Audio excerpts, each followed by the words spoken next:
आजच्या वचनामध्ये जाऊया. देव आज निश्चित आपल्याला वचनाकडून बोध करेल. आपण मागील रविवारी बघत होतो की देव मिळू फिलिप आणि देव मिळू परिवार. कसा देव मिळू म्हणजे गॉड फिअर, म्हणजे असं थरथर कापणारे विनाकारण कुठल्या तरी विधीत अडकणारे असं कुटुंब म्हणेन मी, जे देवाला योग्य वाटतं आणि देवाने जी शिकवण दिली त्याच्यावर चालणारे हे लोक. असा हा फिलिप, हा कुठे जाऊन राहिला शेवटी आपण बघितलं होतं. त्याचं मी उदाहरण आपल्या गोव्याबरोबर केलं होतं. कैसरिया, हो ना. कैसरिया या ठिकाणी फिलिप राहत होता. सुरुवातीला राहिला नाही, तो होता जेव्हा पहिली ख्रिस्ती मंडळी स्थापन झाली. प्रभू येशू ख्रिस्त हा वधस्तंभावर आपल्या सगळ्यांसाठी मारला गेला. आपल्या सगळ्यांच्या पापासाठी त्याने आपलं जीवन दिलं आणि पुन्हा तिसऱ्या दिवशी पुनरुत्थित झाला आणि 40 दिवस हा शिष्यांना दर्शन देत, त्यांच्याबरोबर सहभागिता करत, त्यांच्याबरोबर भाकर सुद्धा मोडली. तो खाल्ला देखील. पुनरुत्थित रूपात त्यांनी शिष्यांबरोबर खूप सुंदर फेलोशिप केली आणि 40 दिवसानंतर त्यांनी जाताना सांगितले की आता तुम्ही येरुशलेममध्ये राहा आणि तुम्हाला मी स्वर्गात जाईल, तुमच्यासाठी जागा तयार करणार आहे. त्यांनी बहुतेक करून आता जागा तयार भरपूर केलेली असेल. आता मला वाटतं आतलं इंटिरियर वगैरे काम सुरू असेल, त्यामुळे थोडासा वेळ लागत आहे. पण जेव्हा त्याचं काम पूर्ण होईल आणि पिता म्हणेल now it is the time, मग मात्र आपण असं स्वर्गात उचलले जाणार. त्याचीच वाट आपण बघत आहोत. आणि तो त्या जाताना म्हटला की तुमच्यासाठी जागा तयार करतो, पण तुम्ही जाऊ नका पुढे. तुम्हाला परमेश्वरापासून देवाचा आत्मा मिळणार आहे. पवित्र आत्मा मिळाल्याशिवाय तुम्ही इतरत्र जाऊ नका. आणि जेव्हा पवित्र आत्मा तुमच्यावर उतरून येईल, तुमच्यामध्ये ते सामर्थ्य आहे आणि मग तो सामर्थ्याच्या आत्म्याने तुम्ही संपूर्ण सृष्टीला सुवार्ता करण्यासाठी बाहेर जा. आणि आपण मग तो पेंटेकॉस्टच्या दिवशी जस्ट प्रभू ख्रिस्त 40 दिवसानंतर उचलला गेला स्वर्गामध्ये सगळ्यांसमोर देखत. आणि मग देवदूत म्हणाले की तुम्ही काय पाहत राहता? तो जसा तुम्ही वर घेतलेला पाहायला ना, तसाच तो येताना देखील तुम्हाला पाहायला मिळेल. आता तुम्ही जा आणि आता संपूर्ण सृष्टीला घोषणा करायची. आणि बघतो आपण त्या दिवशी माडीवर ते 120 लोकांवर तो देवाचा आत्मा उतरून आला. आणि पहिल्या ख्रिस्ती मंडळीतला हा पेत्र उभा राहून ज्यावेळेस त्यांनी संदेश दिला, 3000 लोक तारले गेले वन सिंगल मेसेजमध्ये.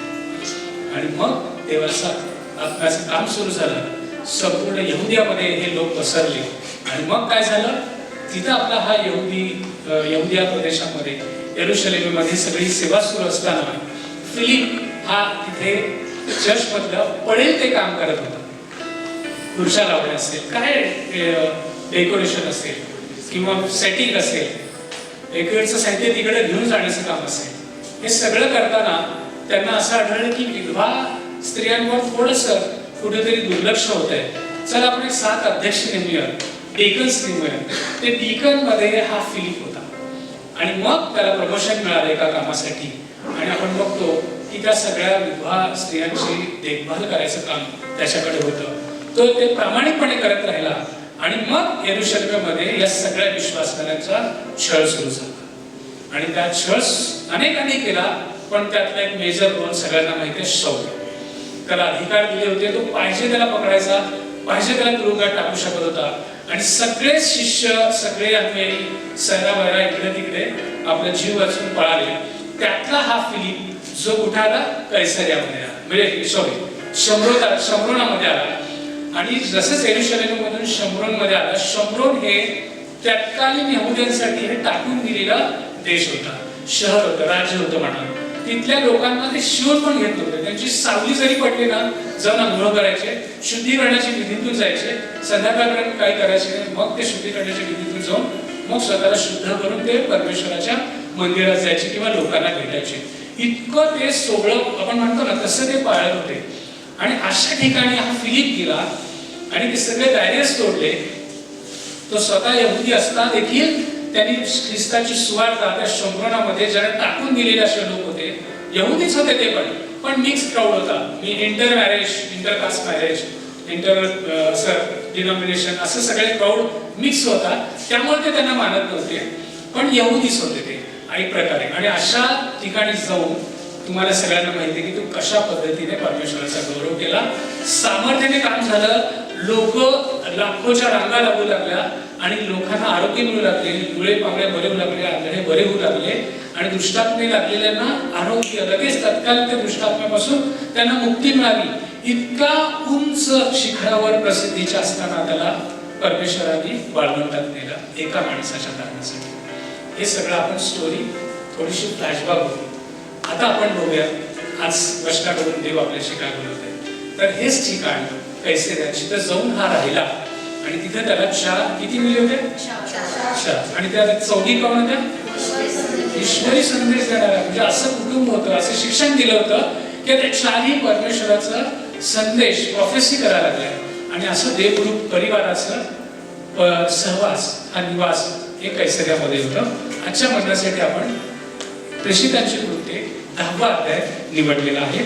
या आपण उघड्यात प्रेषितांची कृत्ये 10वा अध्याय.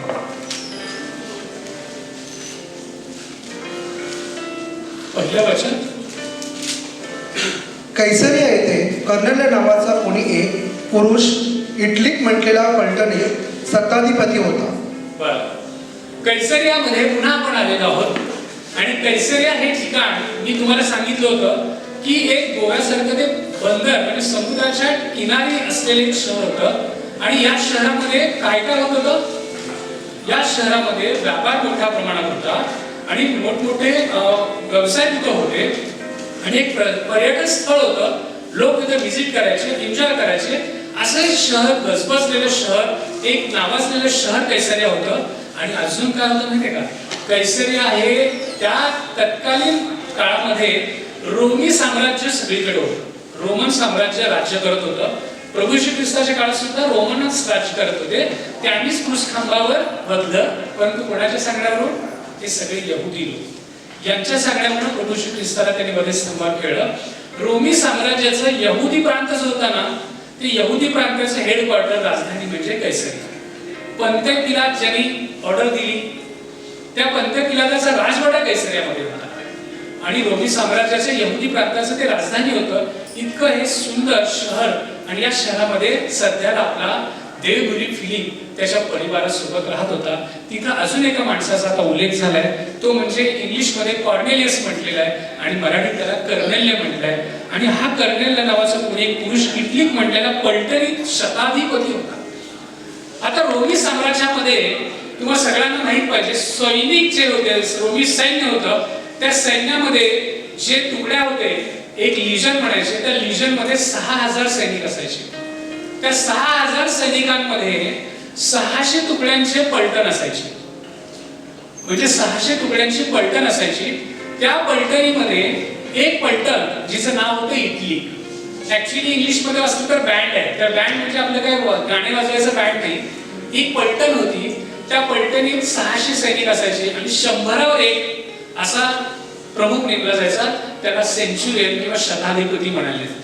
तर हा कर्नेल्य तर 100चा प्रमुख होता.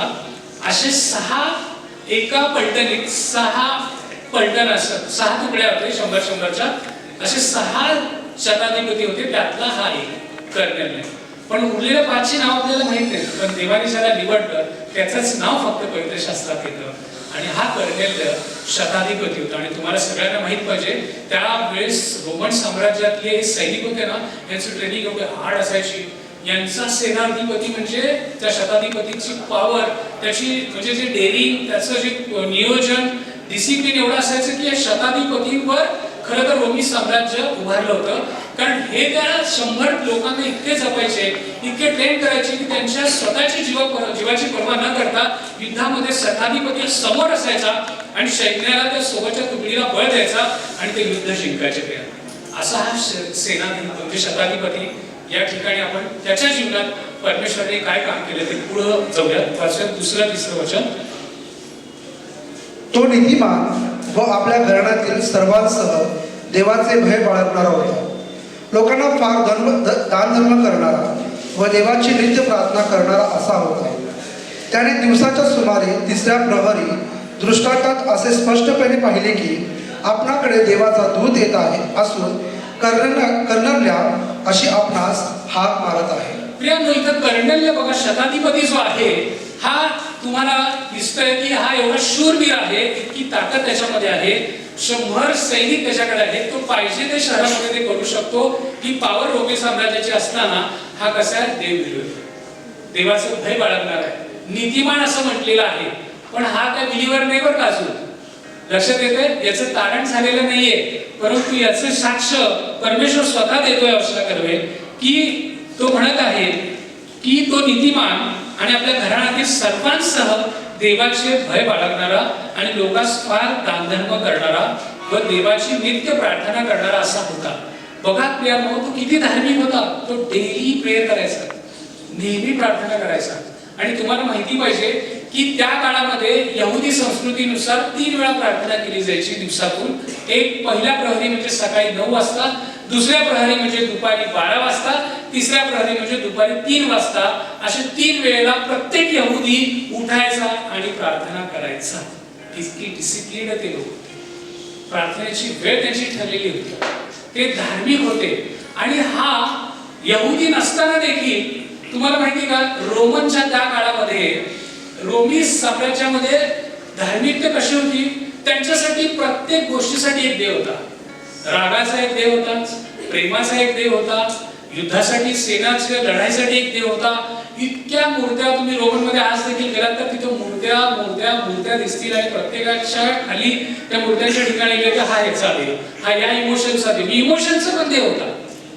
पौल तर एका ठिकाणी लिहितोय की ते लोक इतके घाबरायचे की धार्मिकतेच्या नावाखाली, की त्यांना कळालं नाही की आपण कुठल्या तरी एखाद्या देवाला विसरलो की काय. असं विसरू नये म्हणून त्यांनी काय केलं, अननोन गॉड म्हणून एक मूर्ती बनवली. गॉड अननोन, म्हणजे आपण विसरलो तरी बाबा ह्याला पाया पडलो तर आपलं भागतंय. लक्षात येते का, म्हणजे काय परिस्थिती होती त्या काळात. प्रत्येक गोष्टीसाठी एक देव, त्याचं नाव, त्याची मूर्ती, आणि तिथं त्याला भजनं चालायची. आणि अशा वेळी हा कर्णेल अशा परिस्थितीत, म्हणजे आपणही भारतात राहतो, तुम्हाला सगळ्यांना कल्पना आली असेल, अशा परिस्थितीमध्ये हा कर्णेल धार्मिक होता. तो काय करायचा, यावे देवावर विश्वास ठेवायचा, ज्याने आकाश आणि पृथ्वीचा निर्माण करता जो देव, तो माझा देव, हे तो करत होता. प्रियांनो, मग असे किती लोक आहेत. आता या क्षणाला इथं तुमच्यापैकी कितीतरी लोक असे भेटतील की ह्या तिन्ही कॅटेगरीमध्ये बसतात. जे प्रार्थना करतात, जे देवाचं भय बाळगतात, काही चुका करत नाही, आणि सगळ्यात महत्वाचं ते दान धर्म देखील करतात. आपल्याला यथाशक्ती आपली किती कमाई आहे त्या पद्धतीने तुम्ही दान धर्म करता. उलट मी तर म्हणतो तुम्हीच करता.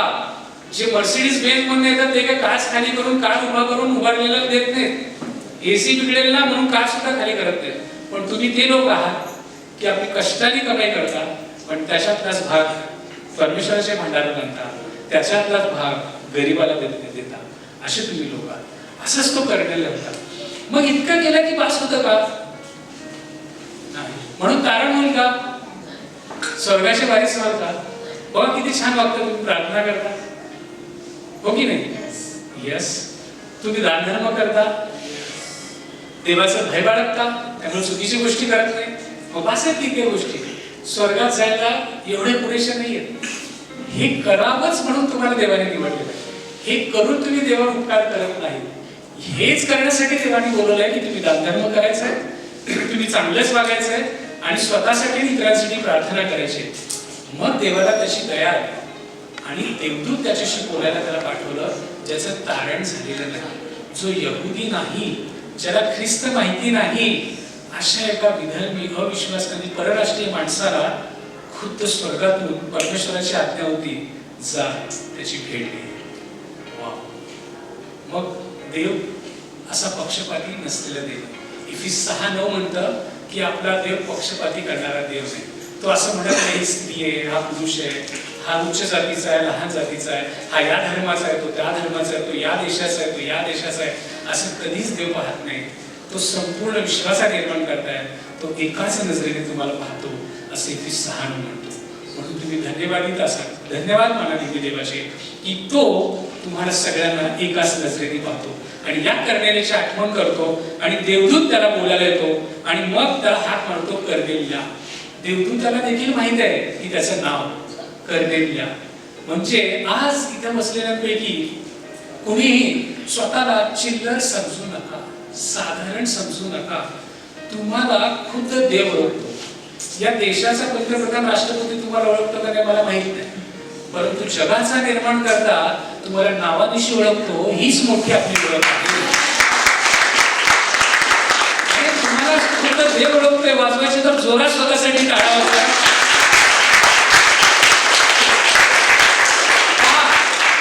नवीन कमिशनर आलेले सोलापूरचे ते तुम्हाला ओळखतात का? आणि ओळखले आणि खांद्यावर हात घेऊन फिरायला लागले. फोटो आला पेपर मध्ये. काय लागले? अहो खरंच आहे. चांगल्या चांगल्यांमध्ये जरत बसेल. अरे ते कमिशनर बरोबर हिंडताना बघितलंय मला. अहो एवढ्याशा व्यक्ती तुम्हाला ओळखतो का नाही ओळखतो याच्यावर तुमचं जर एवढं स्टेटस चालतंय तर अखिल विश्वाचा निर्माण करतो तुम्हाला नावानिशी ओळखतोय. याच्यावर किती मोठं स्टेटस करण्यात आलं. त्या स्टेटस साठीच जपा की त्यांनी तुम्हाला हाक मारली पाहिजे. जोयल, राजू, प्रेषिता हाक मारली पाहिजे. आणि त्यांनी जेव्हा हाक मारली ना तर जगातला सगळ्यात मोठा स्टेटस असतो. आणि मग त्या कर्नेल्याला जेव्हा देवदूत म्हणतो कर्नेल्या तो हा इतका शूर आहे बरं का. निर्भीड सेना शताधिपती. रोमी साम्राज्याचं तुम्ही ट्रेनिंग जरी युट्यूबला टाकलं तर असं जबरदस्त दिसेल. भयंकर ट्रेनिंग दिलं जायचं. ते इतका म्हणजे कशाला कोणाला भावना घाबरणारे लोक. पण देवदूत जेव्हा दिसतो तेव्हा साहजिकच आपण घाबरतो. त्याची साईज, ते दिसणं, ती भव्यता, दिव्यता, वाव. आणि ज्यावेळेस तो हाक मारतो निश्चित आपण पण घाबरणार. आणि त्यांनी पुढच्या वचनात काय म्हणतो बघा. तेव्हा तो त्याच्याकडे निर्गुण पाहून भयभीत होऊन म्हणाला, काय महाराज? त्याने त्याला म्हटले, तुझ्या प्रार्थना व तुझे दान धर्म देवासमोर स्मरणार्थ आले आहेत. पुढे तर आता याफोस माणसे पाठव आणि शिमोन नावाच्या माणसाला बोलावून आण. त्याला पेत्रही म्हणतात. प्रियानो बघा, इथं जेव्हा ते त्याच्याकडे निर्गुण पाहून भयभीत म्हणाला, काय महाराज? त्याने म्हटले, तुझ्या प्रार्थना व तुझे दान धर्म देवासमोर स्मरणात आले आहेत. तुम्ही जे केलेली प्रत्येक चांगली कृती आहे ते देव त्याच्याकडे पाहत आहे. तुमच्या प्रत्येक कृतीकडे देव पाहत आहे. आणि देव म्हणतो की तुमच्या प्रत्येक चांगल्या आणि वाईट कृतीचं फळ देणारा मी आहे. मग आता तुम्हाला कसली कृती करायची आणि कसलं फळ घ्यायचं हे तुमच्या हातात आहे. कर्नेल्या करत असलेल्या दानधर्म आणि प्रार्थनेची नोंद कोणी घेतलेली आहे? देवाने घेतलेली आहे. आज तुमच्यापैकी किती जण तर प्रार्थना करत असतील, आपले सत्कृत्य करत राहत असतील, परंतु लक्षात ठेवा याची सगळी नोंद देव घेत आहे. आणि योग्य समयी तुमची तो भेट घेईल. आणि मग इथं जेव्हा त्याची भेट घेण्यात आलेली आहे, मी म्हणेन तारणासाठी ज्याची गरज आहे ना, बघा आता देवाला कोणाची काळजी माहितीये का? कर्नेल्याची काळजी आहे. इतका छान माणूस, पण आता स्वर्गाचं वारीस होण्यासाठी याला कशाची गरज आहे? तारणाऱ्याची गरज आहे. म्हणजे प्रभू येशू ख्रिस्ताची गरज आहे. मग आता प्रभू येशू ख्रिस्ताची सुवार्ता कोण सांगेल? देवदूत सांगेल? देवदूत सांगेल ना. किती मोठा आहे तो.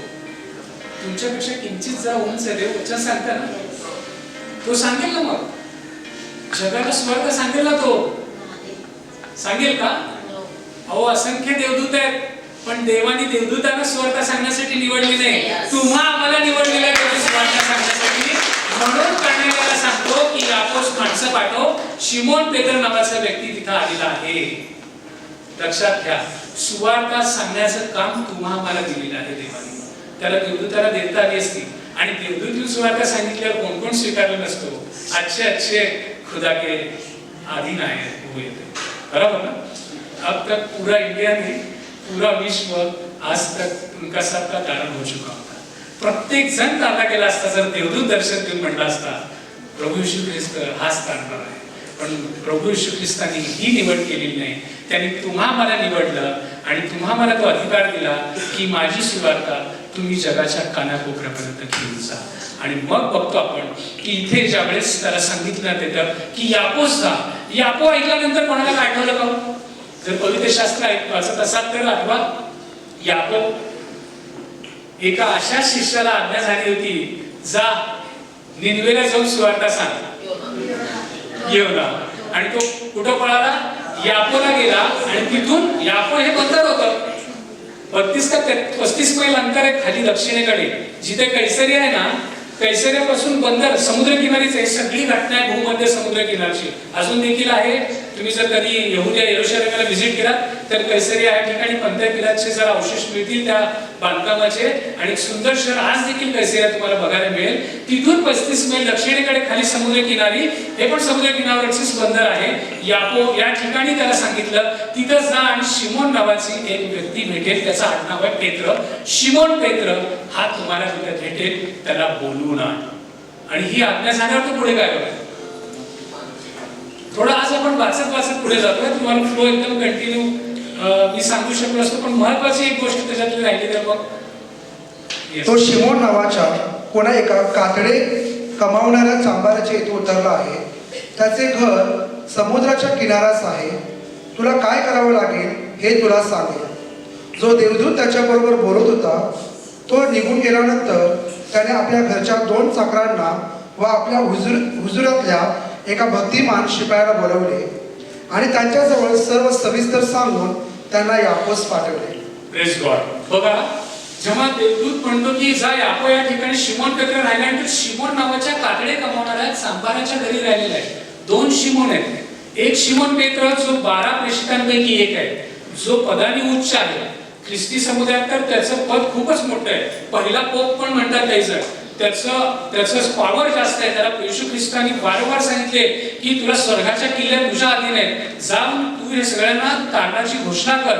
त्याच्यावर खूप जास्त जबाबदारी देणारा असा हा शिष्य हा सध्याला सुवार्ता प्रसार करीत यापो या ठिकाणी कोणाच्या घरी राहिलेला आहे? शिमोन नावाच्या चांभाराच्या घरी, कातडे कमावणाऱ्याच्या. प्रियांनो, ही गोष्ट ऐकल्यानंतर तुम्हाला काही शॉकिंग वाटलं ना? तो एकाच्या घरी राहिलेला आहे. त्यांनी भयंकर गोष्ट त्याच्या जीवनामध्ये त्यांनी पाऊल उचललेलं आहे. प्रियांनो, यहुदी लोक त्यात पेत्र आणि सगळे लोक इतके कठोरपणे हे सगळे नियम पाळत होते की तुम्ही विचारायची सोय नाही. तुम्हाला काय म्हणालो मी, सावली जरी पडली तरी देखील ते कोणाला जवळ करू देत नव्हते. इतके सोहळ्यामध्ये राहणारे लोक त्यांच्या जातीतल्या देखील यहुदी संप्रदायातील एखादा कातडी कमावणाऱ्याच्या घरी सुद्धा जात नव्हते, कारण मेलेल्या शवापासून कातडी काढावी लागते आणि मेलेल्या वस्तू म्हणजे कुठल्याही प्राण्याला किंवा मनुष्याला देखील शिवणं हे ते निषिद्ध मानलं जायचं. म्हणून हे शिमोन पेत्र हा चांभाराच्या घरी मुळात गेलाय. ही शॉकिंग न्यूज होती सगळ्यांसाठी. लक्षात येते का? अशा वेळी तो गेलाय म्हणजे परमेश्वर शिमोनाच्या जीवनामध्ये, पेत्राच्या जीवनामध्ये कार्य करायला सुरू केलेलं आहे. त्यांची जी सगळ्या ह्या रूढी परंपरेच्या धार्मिकतेच्या भिंती आहेत तो आज पाळण्याला सुरुवात केलेला आहे. त्यामुळे तुम्हाला माहिती आहे आज वर्षाचे 365 दिवस असतात. आज कितवा दिवस आहे माहिती आहे? त्यापैकी 304 दिवस आहे. 304. आपण वर्षाच्या 304व्या दिवशी त्या उपस्थित आहोत. मग असंच 504 वर्षापूर्वी घटना घडली. आज रिफॉर्मेशन डे आहे, तुम्हाला माहिती असायला पाहिजे. 1517 साली येशू ख्रिस्त गेल्यानंतर 1500 वर्ष एक गोष्ट कायम घडत गेली की असं चर्चमध्ये धार्मिकतेच्या नावाखाली लोकांचा छळ होत गेला. पास्टर, डीकन, पोप हेच राजे होऊन बसले. राजे सुद्धा थरथरायचे, कारण संपूर्ण राज्याच्या राज्य, राष्ट्राच्या राष्ट्र हे ख्रिस्ती होते आणि जे पोप ठरवायचे, जे धर्मगुरू ठरवायचे त्याच्यानुसार राज्य कारभार चालायचा. राजा कोण बनायचा याची ताकद या चर्चमध्ये होती त्या काळात. आणि त्यामुळे एवढी पॉवरफुल ही ऑर्गनायझेशन होती की ते पापक्षमेसाठी आता येशू ख्रिस्ताच्या रक्ताला दुय्यम स्थान देऊन क्षमा याचनेसाठी दंड मोचन म्हणून एक पत्र निघायचं. जर तुम्हाला पापापासून जास्त मुक्ती पाहिजे असेल तर एवढी रक्कम भरायची आणि त्या दंड विमोचनाचं पत्र घेऊन जायचं.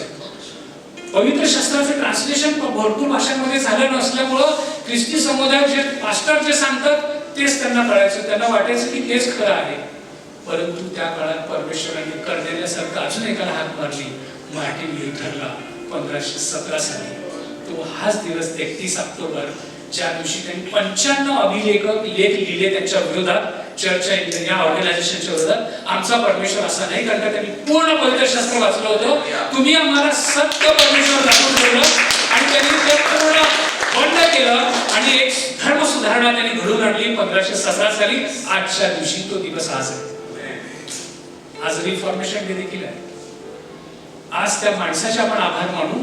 त्यांनी हे प्रोटेस्टंट पंथ सुरू केला, ज्याचे पिलं आपण आहोत, ज्याचे लेकर आपण आहोत. ही जी भक्ती आपण चालवतो ना बिलीवर्स, त्याचं संस्थापक म्हणायला हरकत नाही. त्या काळात त्यांनी मार्टिन लुथरला निवडलं. त्यांनी स्वतःच्या प्राणाची आहुती दिली. प्रियांनो, अनेकांनी या गोष्टीसाठी आहुती दिली. इतकं भयंकर चालायचं. मग ट्रान्सलेशन सुरू झाले. मग ट्रान्सलेशन जे करतील त्यांना गर्भतीने कापले गेले. का तर ह्या धर्मशास्त्रातील आज तुमच्या हातात सहजरित्या पवित्र शास्त्र आहे, पण या पवित्र शास्त्रासाठी अनेकांनी आपल्या जीवाची आहुती दिलेली आहे. याच्या ट्रान्सलेशनसाठी त्यांना जिवंत जाळण्यात आलंय. त्यांना उभे कापलेले आहेत, त्यांना सुळावर चढवलेलं आहे. सूळ म्हणजे माहितीये का? ती शंकूसारखा असं टोकदार असं हत्यार असायचं, इतक्या उंचीचं. त्याला हातपाय बांधून त्याच्यावर त्याला बसवायचे. तो हळूहळू त्याच्या अंगात घुसत जायचा आणि मेंदूतून बाहेर यायचा. करतो का नाही, सोडतो का नाही, नाही. ते लोक ऐकले नाही. त्यांनी संपूर्ण तुमच्या आमच्यासाठी तारण व्हावं म्हणून याचं ट्रान्सलेशन थांबवलं नाही. असा हा धर्म सुधारण्याचं काम आजच्या दिवशी झालंय. It is a birthday of church. हा 504 म्हणजे 4था बर्थडे चर्च आहे. या पण एकदा जोरदार टाळ्या.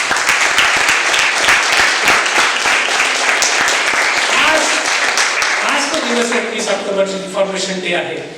मग तेव्हा लोकांना कळू लागलं. आणि हे 15व्या किती साली घडलं? 1517 साली घडलं. आता मी याच्यानुसार गेलो तर मला अजून एक 1.5 तास तरी लागतील, परंतु मी थोडंसं फास्ट जायचं. प्रियांनो, काय झालं त्या काळात? त्याला तारणाची गरज होती आणि मग त्यांनी कोणाची निवड केली? पेत्राची निवड केली. ज्या पेत्राच्या जीवनामध्ये सांभाराच्या घरी जाऊन राहणं हेच मुळात निषिद्ध होतं, परंतु त्यांनी पहिलं पाऊल उचललं. परमेश्वराने त्याचीच बंधनं तोडली. तो यहुदी असून देखील एक यहुदी सांभार होता, त्याच्या घरी जाणं त्याचं निषिद्ध होतं, पण त्याच्या घरी तो उतरला. पहिलं काम त्यांनी केलं परमेश्वराने पेत्राच्या जीवनात की एक बॅरियर तोडलं, एक भिंत तोडली. आता पुढे काय घडणार होतं माहितीये का? याला जसं देवदूताचं दर्शन झालं आणि म्हणाला की याकोस माणूस पाठवून शिमोनाला बोलून घे, कारण तुझं तारण त्याच्या संभाषणातून होणार आहे. त्याला सुवार्ता तुला त्याच्याकडून कळणार आहे, याची काळजी देवाने घेतली. आणि सेम टाइम तिकडं दुपारच्या प्रहरी, बघा आज दुपारी 3 वाजता कर्नेलेला दृष्टांत झाला देवदूताकडून. त्यांनी 2 नौकरांना बोलवले आणि एक शिपायाला बोलवला जो धार्मिक होता. असल्या तसल्या शिपायाला नाही, जो धार्मिक होता. अशा तिघांची जोडी करून तो कुठं पाठवला? याकोस. कोणाला घ्यायला पाठवला? पेत्राला घेऊन यायचं. तेवढी पावर होती बरं का, शताधिपतीकडे तेवढी पावर होती. तो म्हटला की त्याला घेऊन या. तर तो घेऊन यायचं निघाला. तर दुसऱ्या दिवशी ते निघाले आणि जेव्हा निघाले त्या दिवशीच्या दुपारी 12 वाजता या तीन वेळेच्या प्रार्थनेच्या वेळेस दुपारची प्रार्थना चालू होती 12 वाजता. म्हणून तो शिमोन सांभाराच्या छतावर प्रार्थनेसाठी एकत्रित आला. त्यावेळेस छतला असं कठडा नसायचा, प्लेन असायची. म्हणजे छतावर जर तुम्ही खूपच आणि भिंतमध्ये चाललात तर डायरेक्ट जमिनीवर पण येऊ शकत होता. त्यामुळे ते छताला कुठलेच कठडे नव्हते. त्या ठिकाणी तो प्रार्थनेसाठी आला.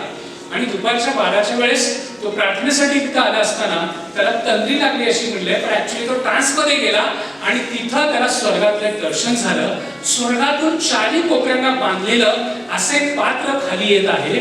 त्याच्याकडे येत आहे. एक तर भूक लागलेली, तंद्री लागली त्याच्या. ट्रान्समध्ये ते गेला आणि मग त्याच्यामध्ये सगळे 4 पायावर चालणारे प्राणी, सरपटणारे प्राणी, जे पक्षी निषिद्ध आहेत ते सगळे होते. आणि तो म्हणाला, अरे लेवी 11 मध्ये आम्हाला सांगितलं परमेश्वरा तूच की हे सगळे प्राणी निषिद्ध आहेत, हे खायचे नाहीत, हे अशुद्ध प्राणी आहेत, तू हे खायचे नाहीत असं सांगितलेले प्राणी तू माझ्या समोर का आणतोस? तर देवाची वाणी झाली, पेत्रा उठ, मार यांना आणि खाऊन टाक. त्याला लागली एक भूक आणि त्याला दर्शन काय झालं? त्याच्या संदर्भातच झालं. पण कुठल्या प्राण्याने मारून खायला सांगत आहे? अशुद्ध. म्हणतोय नाही नाही नाही, हे निषिद्ध आहे, आम्ही असे खाऊ शकत नाही. नको देवा. जीवनात पहिल्यांदा नो लॉर्ड, याच्या नंतर मी कधीतरी म्हणेन कधीच देवाला नो लॉर्ड म्हणायचं नाही. त्यांनी इथं म्हटलं. दुसऱ्यांदा देव म्हणतोय मी जे शुद्ध केलं ना त्याला तू अशुद्ध करवणारा तू बोलतोयस. परत तिसऱ्यांदा दर्शन झालं आणि मग ते वर गेलं. आपल्या पेत्राला हॅट्रिक करायची सवयच आहे,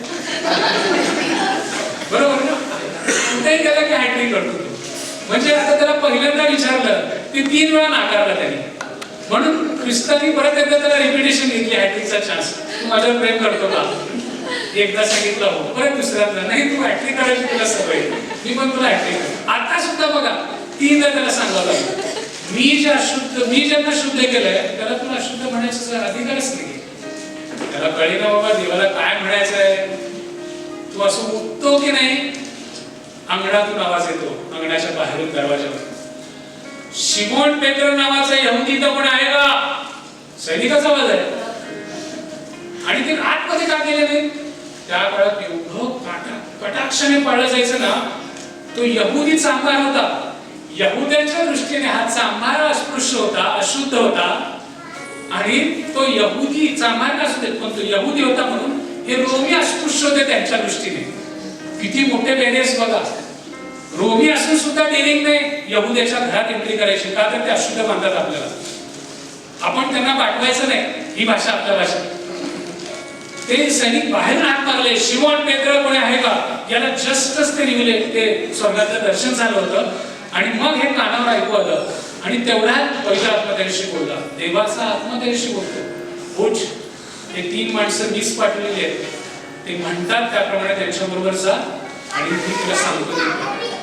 त्यामुळे बघा, जेव्हा देव काम करतो ना तेव्हा तो दोन्ही एंडला काम करतो. कर्नेलियाच्या जीवनात देवदूत बोलतो, इकडं देवाचा आत्मा बोलतो. लक्षात येते? देव दोन्ही साईडला 2 एंड्सला काम करतो. तुम्ही फसू नका प्रियात. उद्या तुम्हाला कोणीतरी येईल, मला तुझ्याशी लग्न करायला देवाने सांगितलेलं आहे,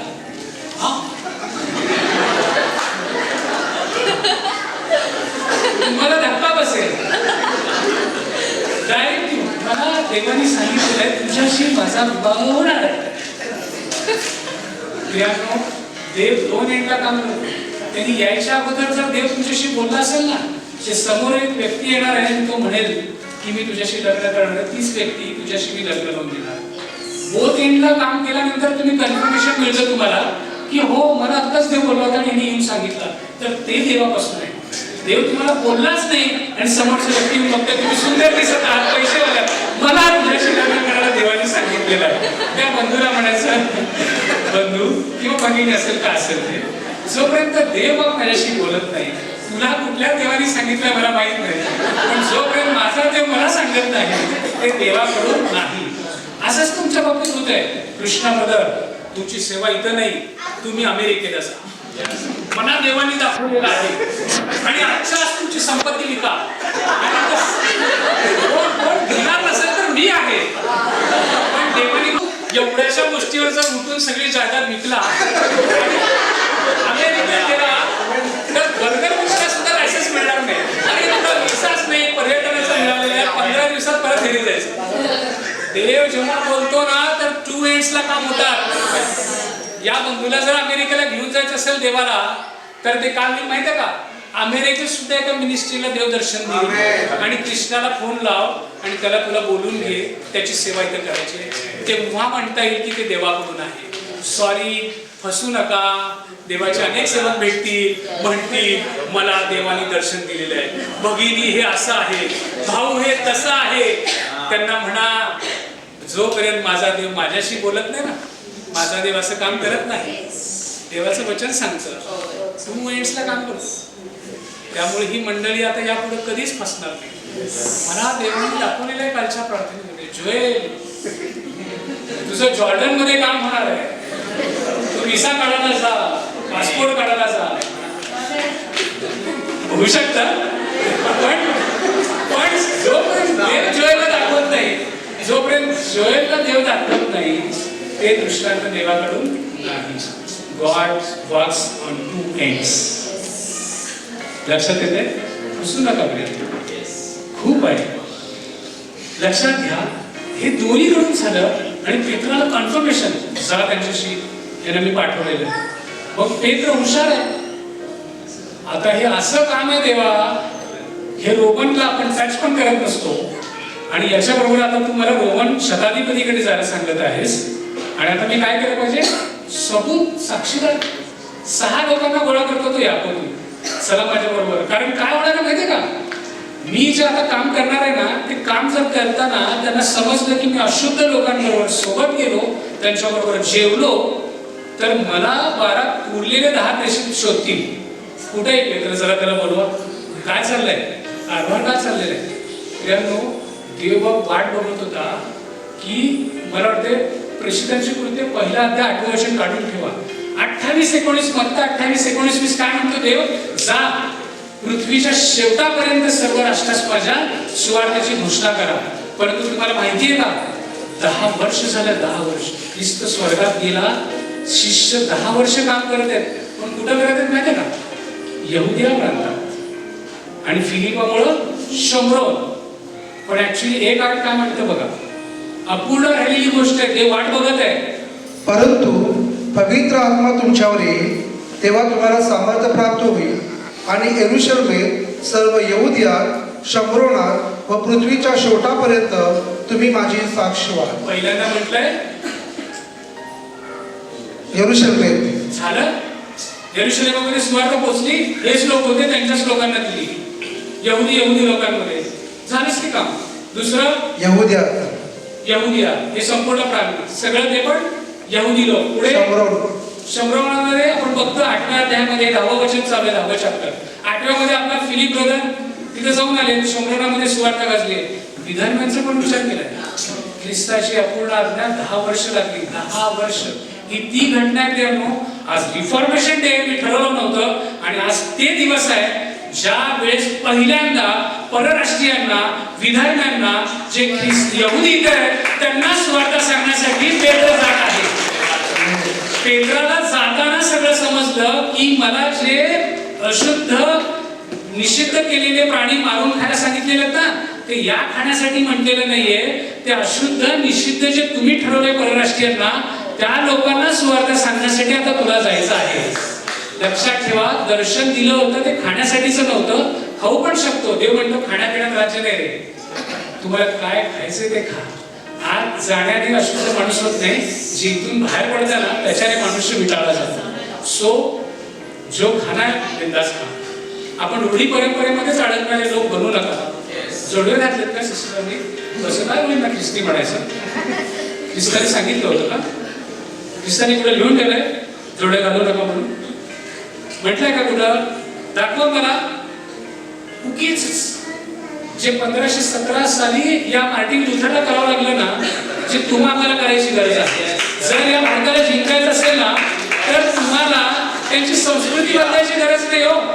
त्यांनी जीवन बदलण्यासाठी जगाच्या मार्गात त्यांनी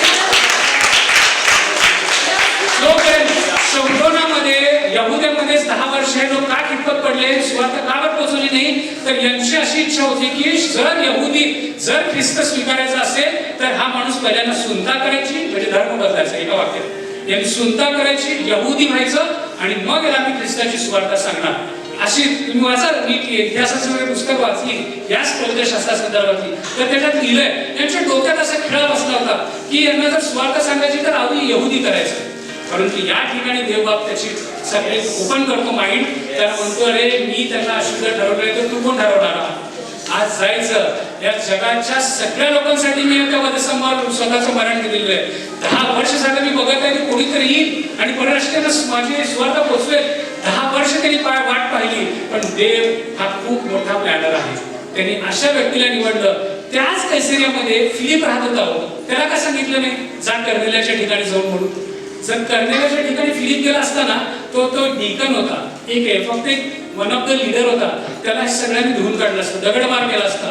तू ख्रिस्ती तर यहुदी इतरांच्या घरी गेलाच कस काय? म्हणून त्यांनी कोणाला निवडलं? टॉपरला. म्हणजे त्याला बोलताना 4 लोक विचार करतील, हा गेला तरी काय? तरी देखील हा केंद्र भीत 6 लोकांना साक्षीदार म्हणून सोबत घेऊन जातो. आणि वाटेत त्याला कळतं की ख्रिस्ती इतरांसाठी देवाने मला हे दर्शन दिलं होतं की आज या पुढं ख्रिस्तामध्ये कुणीतरी, मला वाटतं गलतीकराचं पत्र 3रा अध्याय 28 काढून ठेवा. प्रियांनो, इथं देवबाप सांगत आहे की मी या सगळ्यांसाठी जीव दिलेला आहे. माझी सुवार्ता आता तुला पोहोचवणं गरजेचं आहे. मग तो तिथं जातो आणि मग त्याला पहिल्याच भाषणात तो काय म्हणतो माहितीये का? तिथं स्वागतासाठी देखील हा कर्नेलिय काय करतो? आजूबाजूच्या मित्रमंडळींना, संपूर्ण घराण्यातल्या लोकांना बसवतो की काय येतंय? पेत्र येतंय. बघा सुवार्तिक कसा पाहिजे. हा देखील एक प्रकारे इमॅजिनिस्ट आहे. तो सगळ्यांना गोळा करून बसतो आणि यहुदी पेत्र येऊन म्हणतो की खरं तर आम्हाला तुमच्या घरामध्ये येणं निषिद्ध आहे, परंतु आत्ताच मला देवाने दाखवलंय की मी ज्यांना शुद्ध म्हटलेला आता त्याला तू अशुद्ध म्हणता कामा नये. म्हणून मी आज तुम्हाला सुवार्ता सांगत आहे. आणि तो सुवार्ता सांगत असतानाच त्यांनी काय सुरुवात केली, ख्रिस्तांनी जे जे केलं क्रूस खांबावर ते सगळं सांगत असतानाच देवाचा पवित्र आत्मा त्या सगळ्या लोकांवर उतरून आला. म्हणजे आपल्या डोक्यात पण एक खेळ आहे, बाप्तिस्मा घे मग पवित्र आत्मा मिळेल. अजिबात नाही. तिथं कुणीच बाप्तिस्मा घेतला नव्हता, देवाचा आत्मा सगळ्यांना उतरून आला आणि सगळ्या अन्य भाषेत बोलू लागले. देवाला तुमच्या म्हणण्यानुसार चौकटीत अडकू नका. तो देव आहे, त्याला इच्छा येईल त्याला देवाचा आत्मा तो देईल. बाप्तिस्मा नंतर तो बाह्य चिन्ह दाखल आहे. लक्षात येते, पुरुष खांबावर जो चोर मेला त्याला म्हटला देव की आज तू माझ्याबरोबर सुखलोकात असशील. झाला बाप्तिस्मा त्याला, मग गेला की स्वर्गात. बसा तुम्ही विचारच करत, बाप्तिस्मा झाला नाही, बाप्तिस्मा झाला नाही, प्रभू भोजनाला उभा आहे. फक्त त्याला सांगा उभारू नको. एवढं काय करायला त्याचं? त्या लोकांचा धर्म बदलला का त्यांनी? कर्नेलियाचा धर्म बदलला का? धर्म बदलला होता.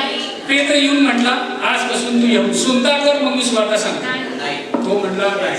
आता देवाने सांगितलं मला कान उघडले, मी ज्याला शुद्ध केलंय तू आता त्याला अशुद्ध म्हणायचं. तू त्याला इंग्लिश मध्ये तिथं कॉमन पण शब्द आहे. तुम्ही आता कॉमन नाही बरं का, तुम्ही असाधारण लोक आहे. ख्रिस्ताने निवडलेलं आहे तुम्हाला. आता मी हे सांगून काहीतरी मार्टिन लुथर सारखं धर्म सुधारण्याचं काम करायला जाईना. त्यांनी जे ऑलरेडी स्थापन केलेलं आहे ते तुम्हाला सांगत आहे. या साली रूढी परंपरेमध्ये अडकत बसू नका. ख्रिस्ताची प्रीती, त्याची सुवार्ता प्रत्येकापर्यंत पोहोचते. त्याची प्रीती तुम्ही सगळ्यांपर्यंत घेऊन जा.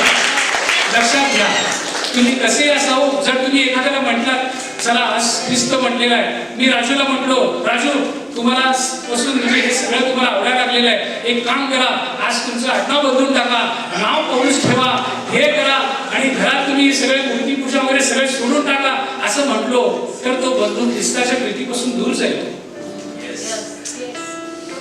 राजूला ख्रिस्ताची प्रीती दाखवा. त्याला सांगा मी अजूनही तेच आहे, माझं नाव नाही बदललं. मी मनुष्य म्हणून जसं जन्माला देवाने दिलेला ना, मी रोमी साम्राज्याच्या मध्ये आहे, मी रोमनच आहे. पण मला देवाने निवडलंय. त्याने हात मारले कर्तव्यामध्ये आणि त्याला फक्त माझी खरी खरी देहाची सुंदर करायची नाही, माझ्या हृदयाची सुंदर करण्यासाठी देवाने सांगितलं. देव आज तुमच्या हृदयाची सुंदर मागतो आणि तुम्ही काय करतात? शरीराची सुंदर म्हणजे दही गोष्टींकडे लक्ष देत आहात. आज बँकी असं कसं आहे, तो एवढा मोठा केस आता तो राईट दोन्ही सारखं. तुम्हाला काय करायचं? पण त्याचं हृदय देवाप्रती आहे ना. तुम्ही जज करू नका, तुम्ही जज करू नका. देवाची प्रीती द्यायला सांगितली ना, ते द्यायला सांगा. देवाचा आत्मा, देवाचा पवित्र आत्मा पेत्राला इंटरप्ट करतो. त्याचं भाषण चालू असताना म्हणतो थांब मला आधी त्यांच्यावर अभिषेक करतो, अन्य भाषेत बोलतो. तुम्हाला माहिती पाहिजे मी ते थांबत आहे कारण पेत्राला याची सगळी झाडाझडती द्यावी लागली. 11व्या वर्षामध्ये पेत्राची न्यायाधीशासमोर आपले लोक त्या काळचे तिकडे काय केलं तिथे झोप इतरांना जाऊन तू सुवार्ता सांगतो, बेसुरती लोकांना जाऊन तू सुवार्ता सांगतो. मग तो उभारतो. बंधूंनो मला वाटलंच होतं तुम्ही असं म्हणाल. 6 लोक या इकडं उभा राहायचं. आता ऐका हे कसं झालं. मी बसलो होतो 12 वाजता प्रेयरला. आपलं प्रेयरचा टाइम बॉस 12 वाजता मी प्रेयरला बसलो. इथं मला देवाचं दर्शन झालं. मला वाटलं काहीतरी गुरुचं दर्शन झालं असेल. नाही, परत देवाचा आत्मा म्हणला ते हाक मारत आहेत ना, त्यांना मी पाठवलंय जाऊन त्यांच्याबरोबर जाऊन कर्नेलियाला सुवार्ता सांग. जात असताना त्यांनी मला सांगितले की आमचा बॉस कर्नेलिया आहे ना, त्याला देवाचा देवदूत भेटला, दर्शन देऊन म्हटला की पेत्राला बोलू ना. मग ते ऐकणारे सगळे हो असं झालं. एवढंच थांबलं नाही. आपल्यावर जसं पेंटेकोस्टच्या दिवशी आत्मा उतरून आला ना, आपण अन्य भाषेत बोलू लागलो की नाही, तसं माझं भाषण चालू असताना ह्यांच्यावर उतरला आणि ते अन्य भाषेत बोलू लागले. सांगा रे ना. मग हे 6 लोक हो हो ह्याचं बरोबर आहे. ह्याचं 11व्या अध्यायामध्ये घरी जाऊन वाचा. तुमच्या जसं देवाचा आत्मा उतरला तर अन्य भाषा म्हणजे काय, तिथं उपस्थित प्रत्येक लोकांना त्याच्या त्याच्या भाषेमध्ये ऐकू लागलं. असंच हे लोक बोलले हो आणि यांचं तर बाप्तिस्मा पण झाला नाही. मग पेत्र म्हणतो आता ज्यांना ऑलरेडी पवित्र आत्मा मिळालाय, तुम्ही फक्त ते यहुदी तर म्हणून आता त्यांचं बाप्तिस्म करणार नाही का? असं न करो, देव तुमच्या हातून न घडो, असं 11वा अध्याय म्हणतो. ज्याला देवाने स्वीकारलंय आपण नाकारायला नको. आणि मग खऱ्या अर्थाने पहिल्यांदा या जगामध्ये 10 वर्षानंतर प्रभूशी ख्रिस्त गेल्यानंतर शेवटी योजना कोणी केली हो? या माणसाने केली नाही.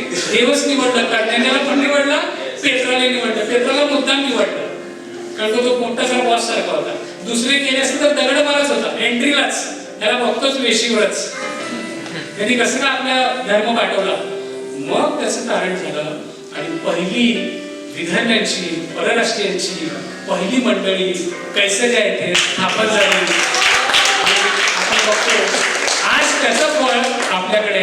आणि कलेक्सेकरास पत्रामध्ये जेव्हा पौल बोलतो 30 वर्ष त्याच्यानंतर ख्रिस्त गेल्यानंतर 30व्या वर्षी संपूर्ण जगामध्ये सुवार्ता ऑलरेडी पोहोचली. तुम्ही म्हणाल पहिल्या शतकामध्ये सुवार्ता भारतात आली होती. हो, पहिल्या शतकात श्रीलंकेत आली होती. हो, चीनमध्ये. हो, कलेक्सेकराच्या पत्रामध्ये पौल कबुली देतो आता जगात सुवार्ता पोहोचलेली आहे. अरे जे मला वाटलं इंग्रज आल्यानंतर 150 वर्षापूर्वी मला इथं भारतात त्यांनी येऊन धर्मप्रसार केला. अजिबात नाही. संपूर्ण ख्रिस्ती समुद्र ख्रिस्ताचं सगळी सुवार्ता जगात 30व्या वर्षीच पूर्ण झाली. खूप आहे पण आपण थांबूया कारण आज तो दिवस आहे रिफॉर्मेशन डेचा, जिथं आपण ही बंधनं जुगारू. या छोट्या मोठ्या चिल्लर गोष्टीमध्ये आपलं मन न रमवता, एकमेकाला असं जजमेंट करून न बघता, काही शारदा सिस्टर मंगळसूत्र घालते बघा मास्टरांची बायको, हे असलं करत न बसता तिच्या अंतःकरणामध्ये जे तुमच्या विषयीचे प्रेम आहे, मध्यस्थी प्रार्थनेत 5 वाजता तुमच्यासाठी गुडघे टेकणारीच ती बहीण आहे. मग तुम्ही तिचं मंगळसूत्र बसता बघता का हृदय बघणार आहे तुम्ही तिचं. लक्षात घ्या, आज देखील वेळ गेलेली नाही. त्या काळात जी धर्म सुधारणा झाली आज त्याची गरज आहे. रिअल रिफॉर्मेशन डेची गरज आहे.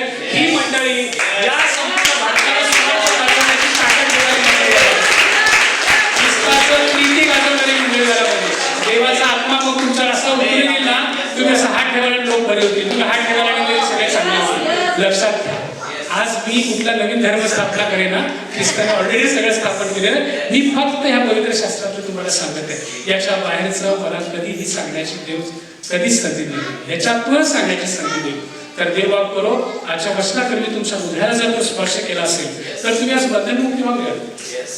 फ्री आहात. ख्रिस्ताने तुम्हाला मुक्त केलं. ऑफिस बंधनात राहू नका. पण एक करा, ख्रिस्ताची जी प्रीती आहे ती या संपूर्ण जगामध्ये पोहोचवण्याचं काम तुमचं आहे. देवदूत येणार नाही सुवार्ता सांगायला, तर तुमचं काम आहे तुमच्या आजूबाजूला सुवार्ता सांगण्याचं काम. हे आपण आपल्या जागेवर करू.